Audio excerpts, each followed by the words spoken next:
What is up, everybody? Welcome to a Pretty Perspective podcast, a place where we bring light to hard shit.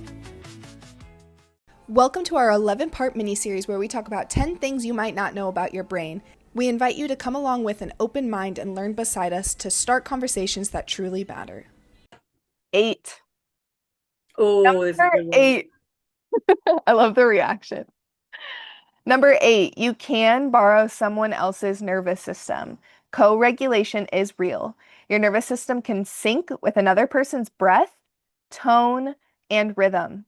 This is why safe relationships are healing even before words are exchanged. Whoa. Yeah, so we've been talking a lot about how the nervous system chooses who you're around, not actually you. So this pretty much sums all of that up. There's a lot of nuance in this as well, as far as sometimes I think the part that says safe relationships are healing. So I think sometimes because the nervous system is looking for something familiarity equals safety. So if abuse or trauma is familiar, that same abuse or trauma is going to present itself as safe. And then somebody who you're around that doesn't trigger that kind of thing for your nervous system is going to seem, that's why a lot of times people with trauma find boring same way. So that person's unsafe because safety is unfamiliar, making actual safety hard to attain because we don't recognize our nervous system. Literally, our body doesn't believe us.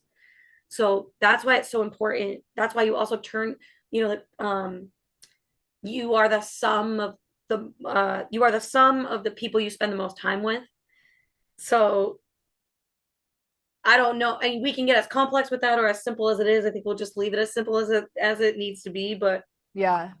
I think too, what it means, like, safe relationships can be healing. Like, if you just take that piece one step further, if you are used to unsafe, maybe abusive, maybe manipulative relationships, maybe absent relationships, and that's your comfortable zone, when you get into a relationship that is safe and that person does care for you,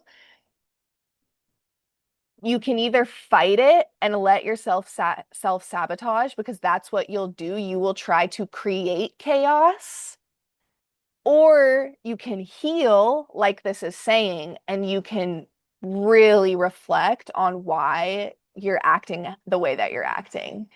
And this is still a two-way street. It's going to be a collaboration, but I'm just saying that I did the same thing so many times where I would make something out of nothing because there was nothing wrong, and that felt right, unsafe. Exactly. And that doesn't work. Like, that will never work if you're going to continue to push and self-sabotage.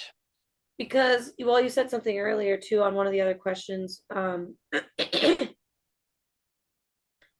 what did you say? You said, you said that you find yourself, it was the first question, you find yourself craving that release. So what you just said about creating chaos, when your nervous system recognizes that it's not there, that is a withdrawal from the thing that was giving you comfort. Okay, I hope everybody's following this because it's so important. So she just said, but in a different way, when that happens, your nervous system is craving that, so it will create it. Yes. So that's where that self-sabotage comes from, and that's why we find safe people boring, because our nervous system needs that thing that it's so used to. And in one of the other questions, right, the brain likes to be efficient. So if it's used to the chaos, the absence of it is going to drive you up a wall and create it so that you can get back into that familiar space of unfamiliar safety, right? The shifting sand. It's crazy, you guys. Yep.